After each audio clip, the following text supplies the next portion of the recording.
Is there anyone here who has ever woken up in the morning with an intention as to how they're going to eat, and by the time they go to bed that night, it hasn't actually turned out that they've eaten what they intended? Okay.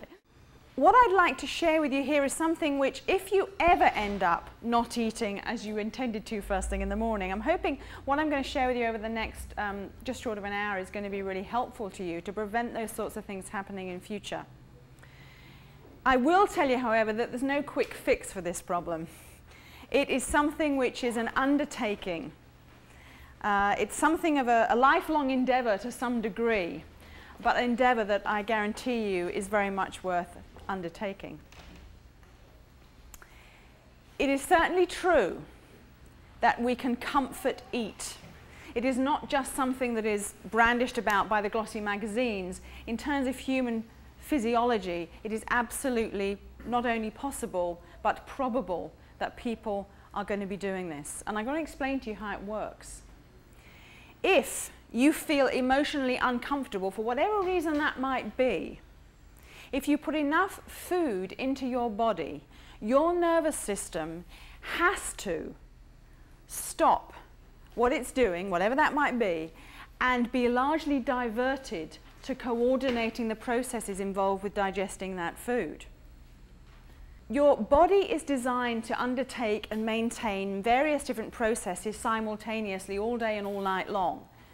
But when it comes to big things, digesting a complex meal, conducting an intense emotion, performing intense athletic performance, it prefers, in fact more than prefers, it's only really capable of focusing on one thing at a time.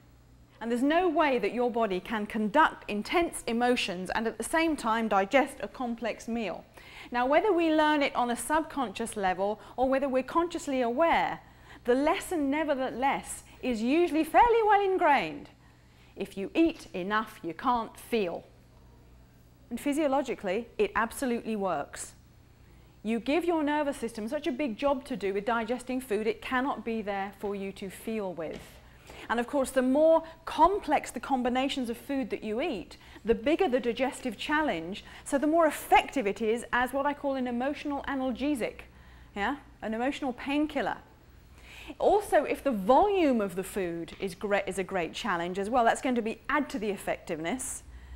And plus the fact, if that meal, and this is important, if that meal is high in fat, it is particularly effective as an emotional analgesic.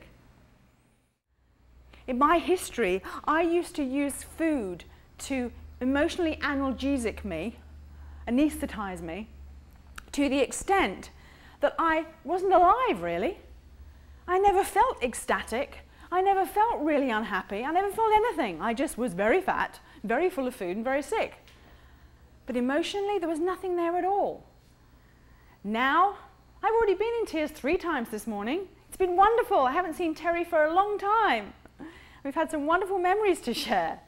But it's great, I'm alive. Yeah? I can feel ecstatic and excited about things. The joy of holding my daughter in my arms is beyond description. But I couldn't do that if I was doing what I used to do, which was the second something comes up that's uncomfortable, muesli bar, bread, that was my thing, grains, stuff them all in, you know, until it's like, okay, I'm emotionally numb, that's great. And this is such a common thing that what we find is that we've been led to believe that the emotion is going to be bigger than we are. Don't go there, don't feel it, because you won't survive, it'll kill you. But you know, the truth of it is, it doesn't.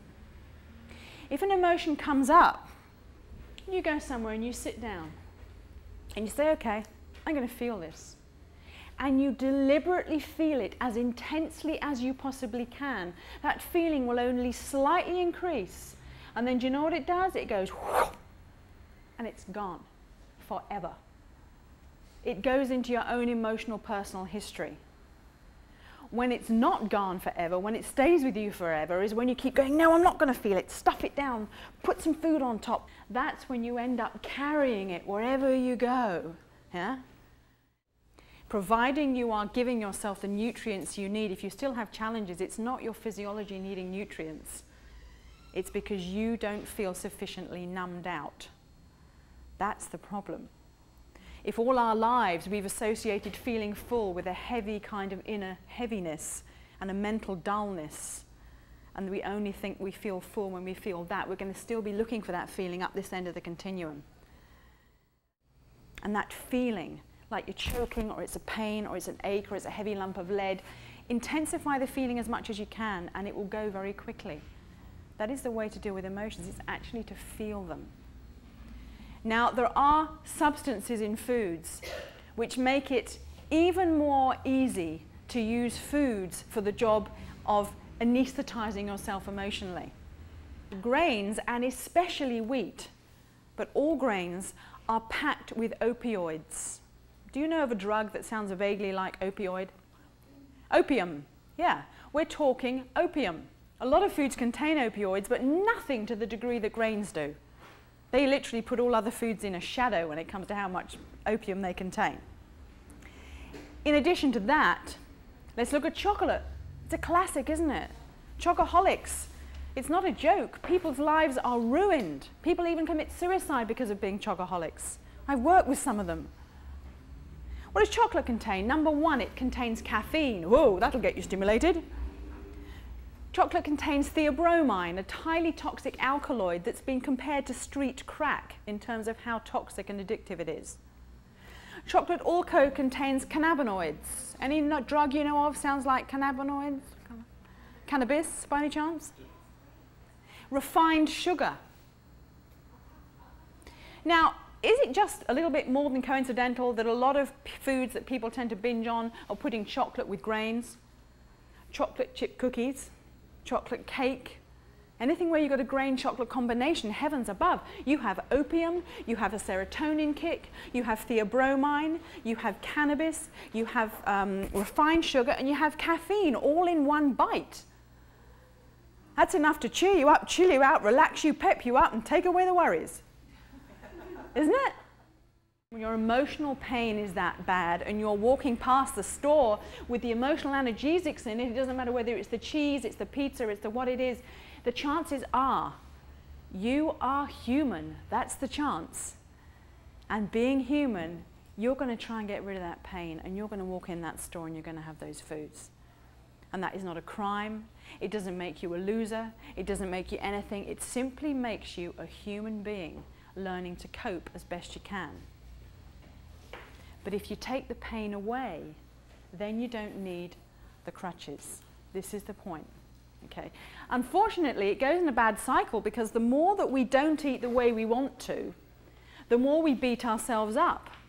And the more we beat ourselves up, the lower our self-esteem and the worse the pain, so the more analgesic we need. And it goes round and round and round and round. So partly where we need to break it is by saying, even if you eat things that you don't intend to, you do not allow your self-respect to drop. You do not allow your self-esteem to go down. You simply say to yourself, I have just experienced using a coping mechanism as a human being. That's all you do. Okay?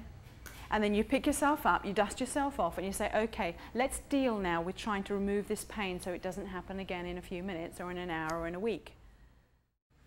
The magic really lies in the ability to never let a slip turn into a slide. That's where you need your most strength. You know, if you step outside the realms of where you want to be eating on a one-off occasion, there's no way that that one-off occasion is going to destroy your health, it's going to just put on weight, it's going to do anything, that one-off occasion. It's what follows because of that one-off occasion that shapes your life. And so the real important moment is not just before you do it, but after you've done it. You've immediately got to get back on track, because if your slip turns into a slide, you're in trouble. Yeah. Remember always to have the foods that you need around you. Yeah? If you don't have the food available, you're even more likely to go off track. That's very important.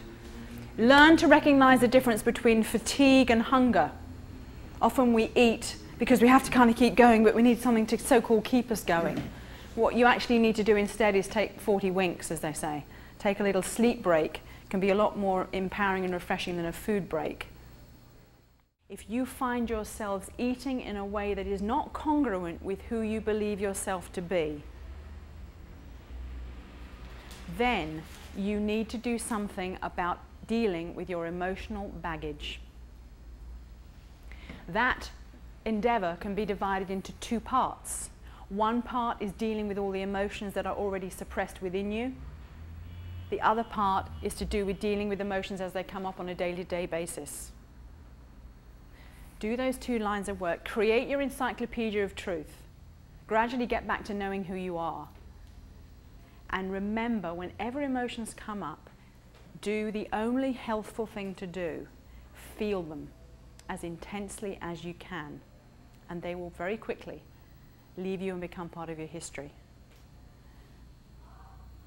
Okay?